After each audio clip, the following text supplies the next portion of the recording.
itself. Yeah. So here's one tongue tie with twice it reattached. Now, with a change in, I've made a huge amount of tongue volume, they're clearly having to wear the training appliance and he's having to follow my exercise program on his swallowing technique. And that seems to have been, well, it clearly has been more beneficial than 2 tongue tie operations. Yeah. That interests me. That really has interested me. What also, though, interested me on the counter side is I've had quite a few adults who, they swear blind that having the tongue tie revision has been a fundamental change to their whole, it's like they've unlocked themselves, they describe it. It's almost as if someone has released them and suddenly they've gone from this restricted position to able to stand up properly. So I'm still sitting on the fence as far as whether or not we should release tongue ties. I take that point entirely. In my mind, I think that what makes the difference is the activity of the individual in between. If you have a tongue tie and then keep your tongue very active, it will not recur. If you have a tongue tie and do not keep your tongue activity. Sorry, you mean a tongue tie revision? Well, call it what you like. Yeah, revision. The actual frenum is removed, which frees the tongue. Then it will return unless the movement of the tongue is maintained. I know clinicians who are spending most of their time removing tongue ties, so almost a full-time practice. Yeah, no, I've met some. I've met some very trustworthy, Yes. honourable, honest, and I think Yes. very competent clinicians. I'm sure there are some who aren't. Well, For the few tongue ties that I have sent to Yeah. be revised here in the UK, I've been very upset with all of them across the board. I mean, some better than others, but I had one in to see me recently and I didn't turn around to the mother and say anything, but I looked in this child's mouth and I thought, utter waste of time. yeah. It was useless. Now I'm gonna contact the surgeon actually and mention this because I was upset. You know, he's had I think they did a GA for this. Yes. And you know, anyway, I need to get some feedback to the surgeon. I will try and do that without upsetting them. But the whole thing worries me. I mean, clearly when I first heard about tongue ties, when I first went to a few conferences and everyone was talking about it, I thought, here's another little bow in our quiver to help move people along. And now I'm a little bit more uncertain.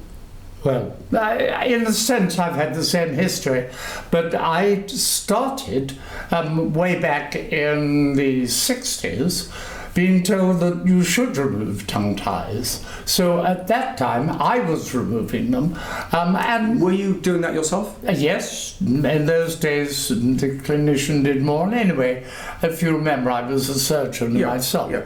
So, but I didn't find it made much difference. And gradually, everybody started to cease doing it. Then, like you say, I heard no more of it until about 4 or 5 years ago. So it was very popular to do it back in the 60s. And were they spotting this in infants, young infants, breastfeeding I think infants? they were doing it whenever they saw a large frenum. Because when I went to a conference in Los Angeles a couple of years ago, we were hearing that in Brazil they now have a law that you have to check the tongue tie at birth and revise the tongue tie as soon as possible. I don't know if that says the law, but at least you have to check it at birth. And I know there's been a petition to government to do the same thing in the UK. Now, do you think we're just revisiting where they were in the 60s? Well, I think it's the old story that there is no clear evidence to show what causes them or how they should go. And therefore, there's a real danger to imposing any one belief. I think we need to establish the cure, and I think we will find that we will only do that by natural breastfeeding, and I don't see the British public, or indeed any other population, suddenly deciding they're all going to breastfeed for 3 or 4 years. No, I think that's highly unlikely. Yes, but we need to then find a common ground. Yes. So we need to find some way, without having to wind the clock. We can't wind the clock back. We can't go back to being a prehistoric society. No. And yet for the health and development of our children, we needed to be sensibly making advancements, helping people. Right. Well, I think, in fact, even if you're bottle feeding, the tongue is required to suck and press quite hard, and provided you don't make that easier for the child by enlarging the teeth, which some people do, I think a baby has to suck quite hard.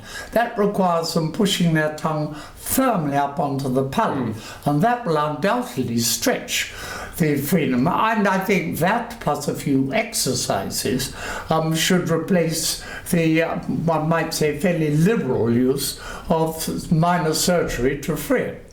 Yes, I mean that would be a good blanket recommendation. For our second child, Vazarina, we didn't use folate supplements. We did spinach twice a week.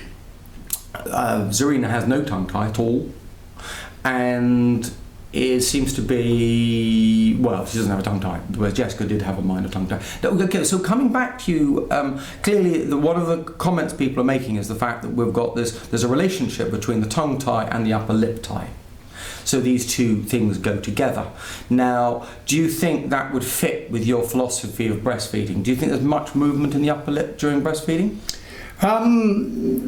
Slight, I don't think intensive. I would repeat that I think if the tongue and lips are well moved and powerfully moved, all the strings will adjust themselves. But there's less movement going on in the upper lip, isn't there, during breastfeeding?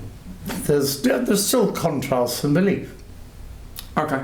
Now what I've done is I've taken my staff now have been taking fairly good images of all of the tongue ties, well, whether they've got tongue tie or not got a tongue tie, of all the patients coming in for consultations for me now. So those ones that come in for consultations and those ones that got treatment, we've now got good records of. So I will have the potential to review that at some point in the future. And if I can get some people back that didn't have treatment, I could even have a control group. Well, yes, I think we need good objective research. There's a lot of opinion and really no consensus. No. And when I was at that conference in LA and I asked Marciason, the lady from Brazil, whether or not I should not do a tongue tie. I had a tongue tie waiting, so I actually went to this conference thinking, right, I need to provide some scientific evidence for this one particular individual who had asked me a question, and I told the mother that when I came home I would have the answer. I asked Marciason, or this lady from Brazil, and her response to my question of whether or not I should revise this tongue tie was, well, are they having problems? So there didn't seem to be yet any concrete evidence to really guide me as a clinician in what I should do. Yes. And I think that's what we need to work towards. Well, that may be true, but there's no doubt that strings can restrict movement. Yes. And I'm not against removing them. It's just that if you are going to remove them, you must ensure that the tissues concerned are active afterwards, or they'll just close up again. And in my mind, I now am not going to revise a tongue tie until I have a large increase in tongue space. Because if I don't have a significant increase in tongue space, particularly moving that tongue space up and forwards of where the tongue's attached. Because if that tongue space, I haven't developed the maxilla, preferably moved it forwards and upwards, then they're not going to be stretching that tongue on a frequent enough basis. And I know people ask children post-op, or adults, whoever, post-op, to do exercises. I think, how much exercises do people do? If you've simply made a large enough amount of tongue space, naturally to swallow, to get food, they're going to have to do the exercises, and that's when I think it's going to be most effective. I haven't had enough cases yet to turn around and say, yes, my results would be this, or my results would be that. It's too much anecdote at the moment. Hopefully I'll have the evidence. Hopefully, and also I would really like to find a surgeon who I can really trust in the UK, because yet I haven't really found someone who fits all of the bills. And I know I like some of, I have seen some good results out of Malcolm, but I need to find someone also a little bit cheaper. I think okay. All right, that is my stand on tongue ties at the moment. And I'm going to have to see how the evidence comes in. And I will watch, and hopefully we can review our patients at some point and see if I can give some guidelines. I mean, we don't see enough people to do a big proper study, but we need some information on this.